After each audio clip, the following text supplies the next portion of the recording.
So our next speaker is Dr. Sunita Chaudhary from Nepal. Chaudhary is an ecosystem service specialist at the International Center for Integrated Mountain Development.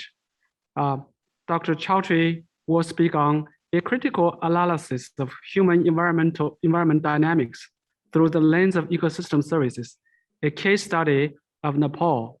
So with that, the forum is yours, Dr. Chaudhary. Thank you, Dr. Shang. Hello, everyone. Good morning, good evening, and namaste from Nepal. So please accept my apology if I turn off the video in between, because my network is very bad here. I'm on holidays, so please accept my apology for that if that happens. Can you see my screen, Dr. Shang? Yes, very well. Okay, let me.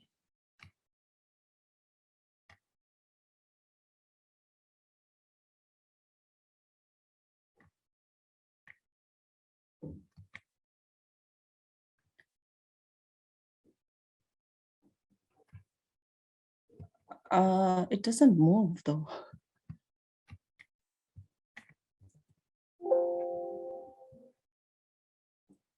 Can you see now? I can't see. I see. Okay, I'll just start with this. Okay, so namaste. Thank you, Dr. Shang, for the very brief introduction. I'm ecosystem services specialist at ICIMOD, and I really focus on research policy and some aspects of practice on the ground. So as you can see from the title, I'll first highlight I'll talk about the human-nature interactions from ecosystem perspectives and through the lens of political ecology approach, more from the qualitative analysis and briefly touching on the quantitative analysis. So in this talk today, I'll just first highlight the development of the ecosystem concept as a global discourse and the dominant interpretations embedded in this discourse at the national and the local scale. And then I'll highlight how the likely risks and the implications on the ground with the case study in Nepal and also in the community forestry and the religious forestry. And we already have a very detailed background already by Dr. Vishnu and also Dr. Chaudhary. So with this, I'd like to go to the next one. So before going into the research, I would just like to take you to 1960s. We already know in 1960s, Dr. Raquel Carson really drew a widespread attention about how the human connections and the environment connection. She brought really interconnectedness, like how degradation of ecosystem really has impact on human system, but also on the non-human lives. And this showed how we need to act in a responsible manner toward ecosystems because they are the basis of our lives and livelihoods. So here with this, I would like to touch upon now ecosystem services, because if you see the development of concept, the ecosystem services, the rationale behind the ecosystem services is not very new. It's been there since millennium when the emergence of human interactions, our sustainability, our existence on Earth since millennium when we started to hunt and depend on nature for our well-being. But really the concept, the word ecosystem services emerged during 1980s when Robert Costanza in 1980s really valued the economic values of ecosystem services of the world in trillions. And that really drew attention of the policymakers saying that, wow, the nature values has really some kind of value that we need to value. Otherwise, we will not able to save it. At the same time, in 1980s, Stanford University, Gretchen Daly also said that it's not only about the economic values, but also the ecological values that is embedded in the ecosystem services are really unique and also very valuable to sustain the life, to regulate the functions of ecosystems. So that's how the Robert Costanza and the Gretchen Daly's ideas of economics and ecology really came. And then they brought the concept of ecosystem services during 1980s. And that drew the attention not only in the science in academia, but also in the policy making and also in the practice that gave a lot of attention to different policy responses. And one was that in the 2005, because when they said that ecosystem services need to be valued, it has to be conserved, for the development, but also for the livelihoods. Then in 2005, really the scientists from all over the world, more than 1,300, 2,000 scientists came together and said that we need to assess ecosystems, its status and the services that the ecosystem provide for well-being. So this synthesis report was produced in 2005, and then really the politicians, they got higher attention towards this ecosystem services concept. And then in 2010, the TEEV, the Economics of Biodiversity and Ecosystem, and also this year, the Dasgupta Review of Ecosystem and Biodiversity Services, they really focus on the economic values of ecosystem services, just to raise the awareness about the values that we have from ecosystem, from the nature for our well-being. And because of all this in the discourses in the policy and the science, in 2002, we already have an intergovernmental panel established, IPBES, Intergovernmental Panel on Biodiversity and Ecosystem Services, where more than 130 countries are parties to the IPBES, and they are coming together to assess. They have already produced in 2019, they came together to assess the status and also the values of ecosystem services from all around the world, so that the governments from these countries can make evidence-based policy. So if you can see from 1980s now up to the 2012, and even today, this year, 2021, from Dasgupta Review, as well as from the IPBES assessment report released in 2019, they really focus on ecosystem services. So you can see the ecosystem services has really come far away from 1980s up to now, and it has a major implications in policy, science, and also funding and different kind of projects across the world, including Nepal. So here, because there is a high level, very much interest in science and policy, there are also a lot of definitions about the ecosystem services. Some say that ecosystem services are the economic values, and others say that it is all about the ecosystem functions that is the central part of our life. But MEA, the Millennium Ecosystem Assessment 2005, really defines very broadly about the ecosystem services. And they say that the benefits humans derive from nature for their well-being, in a very simple way, they said these are the ecosystem services, and this is the standard services we have to use in the policy and science. But there are so many other definitions of ecosystem services.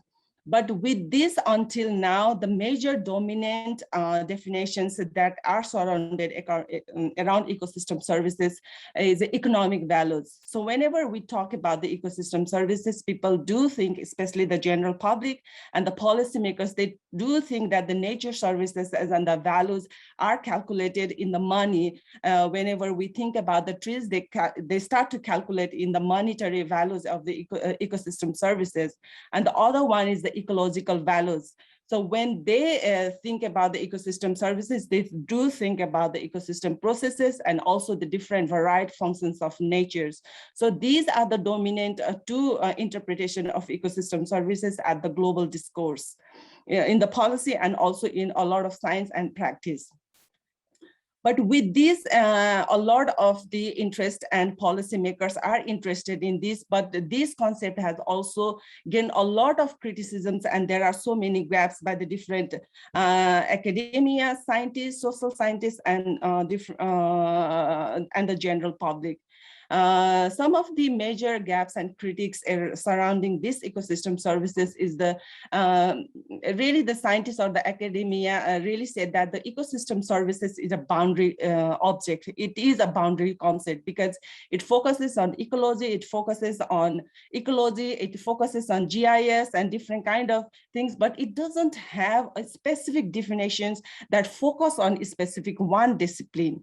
So that's why it is a boundary object and it can fit into all sides.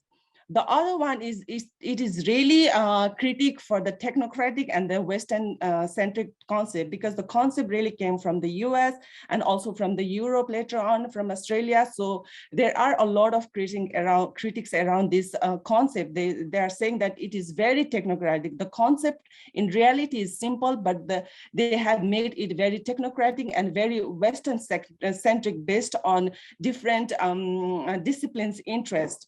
And other one is like, because at the global discourse, they are focused on ecological and economic values, especially the social scientists are saying that they have ignored the disaggregated values that the nature has, because when we calculate the economic value of a forest, we give one value, maybe for instance, 1 trillion for one forest. That means we are marginalizing the different values the forest has. Maybe we are not valuing the regulating services it has. We are not valuing the other, the spiritual values the forest has. So that's why a lot of academia and the policymakers, they say that they are undermining the disaggregated values the nature has, and we have to overcome this. The other one is related with this. So when we are focusing a lot in economic values, we really forget about the social values, the cultural values attached, embedded with the ecosystems, and which is very, very reality in the global south here in Nepal. You have already seen from the previous presentation that the conservation, the social values, and the cultural values are really important with the ecosystem. And ecosystem is just not an entity, it is a social ecological system. So that's why there is a lot of critics about this marginalization of intangible benefits associated with ecosystem. So with this gap and critics, I really wanted to explore, and I want to show here that my really focus was how the objective is to analyze the interpretation of the global ecosystem discourse at the national scale in Nepal, and also its implications at the national and the local community scale, because as you already know, Nepal is so much focused on community forestry. We are so much pioneer in community forestry and conservation sector. So I wanted to really explore how this the concept really will have different kind of frictions at the national and the local scale. With this, I also wanted to analyze the access to ecosystem services by a disaggregated population, because this part of the world is highly disaggregated based on the caste, gender, income. We had different social groups. So I really wanted to see how different social groups are really accessing different kind of services provided by ecosystems, and also explore the cultural ecosystem at the community scale and their recognition in decision making, because at the global scale, cultural services are really one of the major dominant services among the other, like compared to the provisioning services and also the regulating services. So I wanted to explore these three objectives, and we'll highlight the findings of these objectives in this talk today.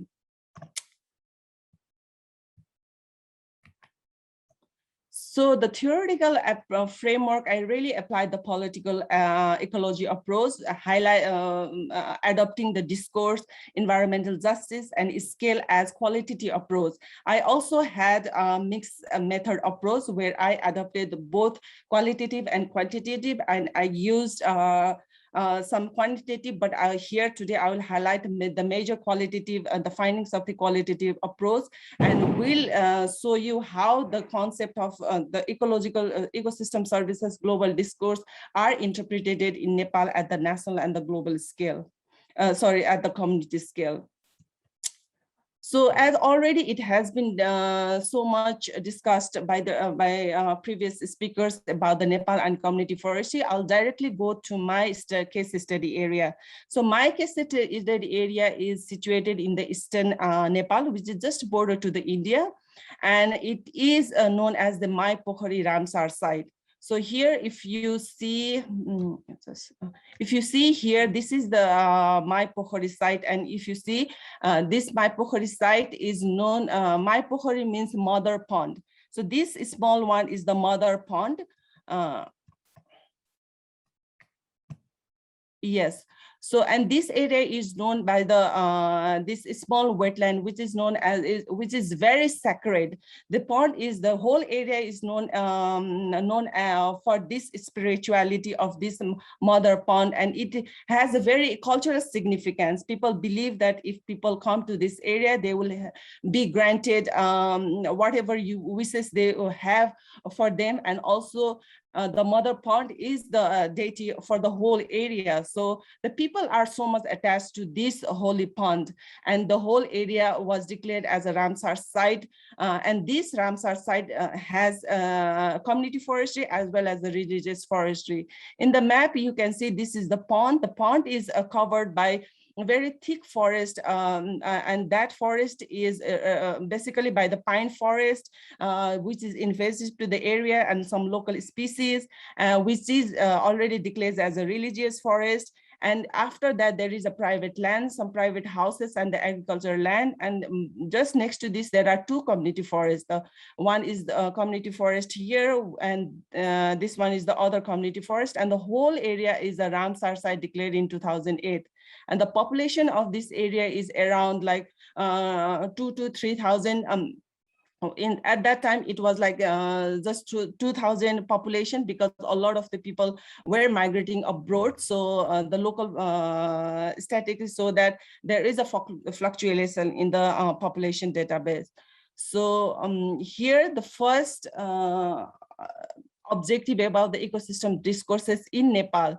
So I already showed you that the global dominant interpretations at the global scale. So with that concept, I really analyze how ecosystem discourses is doing in Nepal, because at the global scale, that was already progressing very well at in the science and policy. But what about the Nepal? So I analyzed very briefly about the policy and also the peer-reviewed articles and different media articles, and it really showed that the concept is taking progressive pathway in the country.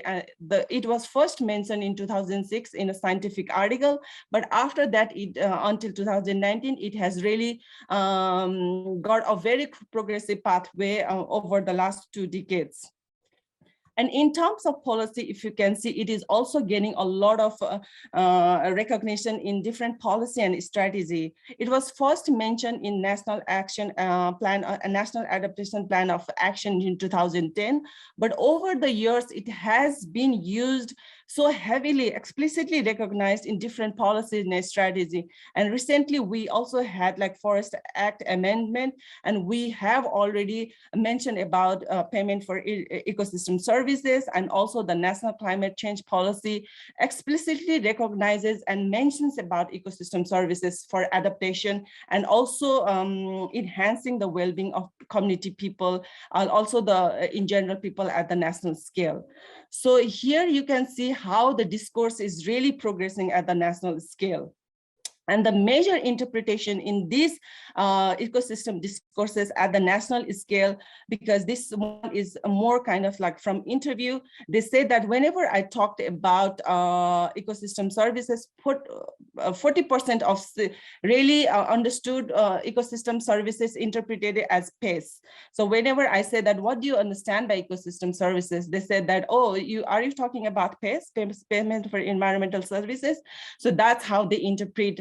And also 22% really said that whenever I ask about ecosystem services, they really think about the economic values.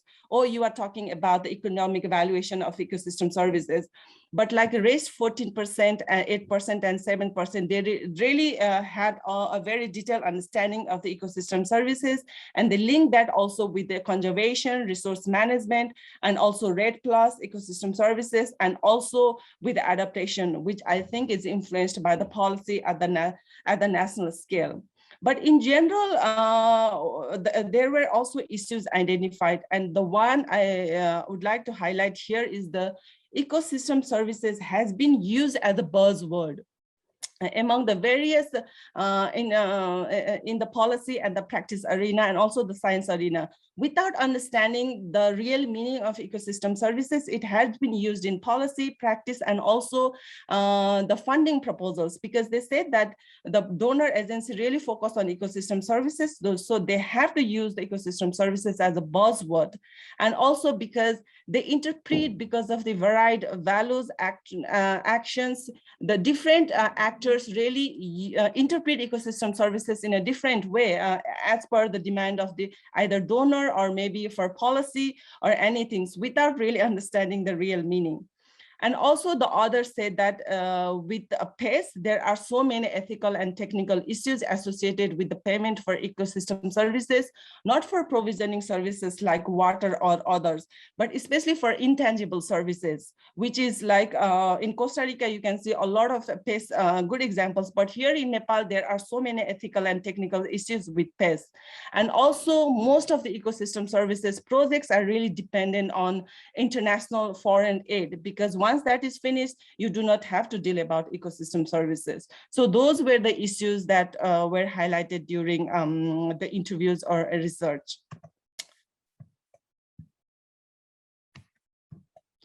So the next one, I really wanted to analyze the community access here, and among the different three major groups, disaggregated by income, caste, and gender, because this world is really very diverse. And then what we found out from chi-square test is the major factors associated with these three categories of social groups are education, occupation, land area, food sufficiency, and livestock.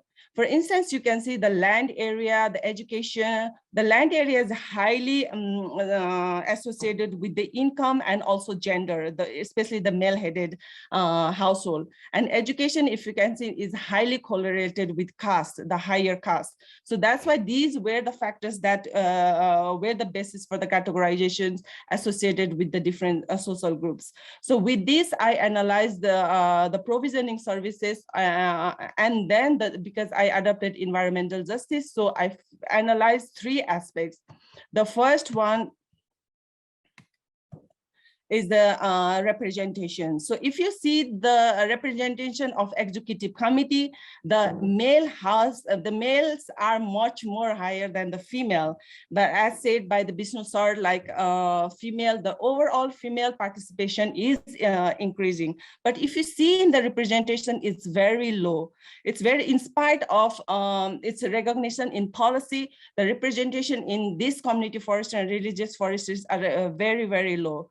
And also in terms of participation, if you can see the active participation, forced participation, and passive participation, you can see the active participation is highly for high income group and also the male-headed group. But what is the exception here in this area is the ethnic group. In other part of the Nepal, the ethnic group would also come lower. But in this area, because the family structure, because the female are the head of the family, that's why the active participation was noticed in terms of the meetings and others. But if you see the forced participation and passive participation, there is high for low income and also for lower caste, and also the passive participation higher among the lower caste group and also from the female households. So you can see the participation is also during the answer question, if we have time, I can highlight more about this. So, and also the distribution pattern, there is like high uneven distribution among the different category. If you see the need for all of the growth is much more higher than the capacity of the community forestry here. But if you see the fodder, fuel wood, leaf litter, and bamboo is much more collected by male-headed than the female-headed. Compared to like high income, the same, the higher income group are collecting more than the low income, though there are priorities and also in the policy that they should be given the priority, but the reality came a little bit different than in policy and practice and also in the science. So the third one, I wanted to explore the cultural services, how this is happening at the local scale. As I already said in the My Pokhari, the spiritual value is really high in the area. Whenever you talk to a member of that community, they say that without My Pokhari, their identity doesn't exist there. So that's why I wanted to explore whether ecological, spiritual enrichment really helped in the conservation or not. So here in this one here, the My Pokhari, they really said that, I just wanted to highlight the history that the Ramsar site was declared with the initiation of the local people, with the expectation that the Ramsar area will bring tourists to the area and they will have alternative livelihoods in the area. So that's why they collaborated with the other actors, with the local leaders and also different. So they initiated for the Ramsar policy, Ramsar site, and that was like when the government, because government has to apply for Ramsar site area to the global scale. So when they applied for the Ramsar site, they really focused on ecological value of that area rather than the cultural values. And then when they applied to the Ramsar convention, it was approved for sure because the area is ecologically very rich. It is under one of the hotspots in the area. And then when the area was Ramsar site was declared, the Ramsar site, the policy came back to the local people with different kind of restriction, saying that the private, the land, the settlement residing in that area will not be allowed for like the agriculture. They are encouraged to have agroforestry system so that they will protect the forest and also the wetland. Also, they will conserve it, and there will be less and less especially in the religious forest, they are not allowed to cut any trees in the area. And there is like high restrictions in terms of the activities they were doing since millennium, since their forefathers. So, and also because according to Ramsar site, this settlement has to be reallocated to somewhere else. So when it came back to the policy implemented on the ground, the local people are really angry. Like they applied for this with a different expectation for improvement in livelihoods.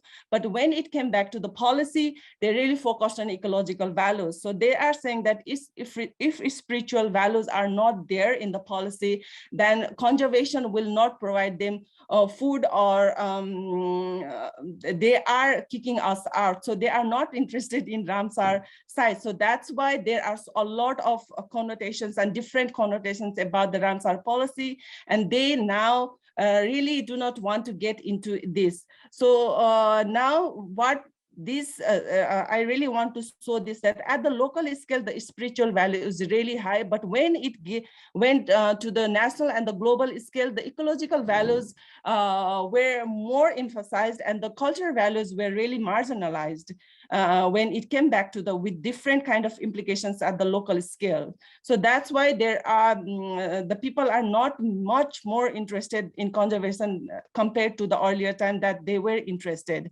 So that's why there are so many different implications at the local scale. So this was the finding of the third research. And the last one from these three objectives, what I wanted to focus is that the justice, especially in the case of Nepal and especially in the case of community forestry, should be the central to ecosystem services concept. This rapid rise of this approach may ultimately lead to greater inequalities if we really focus on the global interpretation on ecological and economic thinking, and we do marginalize the local and the community values. So that's why we really need to focus on the community values. The other one is the social differentiation is ignored, then the needs and aspiration of different social groups, because it is very diverse, are likely to be overlooked and misinterpreted. So that's why we need to focus on disaggregated values attached to ecosystems. And also, if we have to focus on spirituality versus ecological values, I think we also need to focus both, because spirituality is often leading to ecological conservation values as shown in this case study. And also, if not, then they are not, they might lead to degradation. And also the other one is the commodification and marketization. We focus a lot on payment for ecosystem services, right? So this might also lead to like over extraction or maybe elite capture. For instance, the Yarsa Gurma, the living caterpillar, because we know the economic value of that ecological that species. That's why there is a high extraction of that, and that is leading to ecosystem degradation. Same is the case of water. Water is highly economically valued. That's why we're extracting more and then marginalizing the other values, and that may lead to elite capture, which is already so bad in the community forestry and conservation sector in Nepal. So that's why if we want to really adopt the ecosystem services concept in policy and practice, we need to be very cautious about it. We need to contextualize the global discourses and then apply the local values and then implement on the grounds. So these are some of my interpretation. And with this, I would like to say, like whatever discourse will come in Nepal, it has to be really contextualized, and then we need to value the local system. Thank you so much.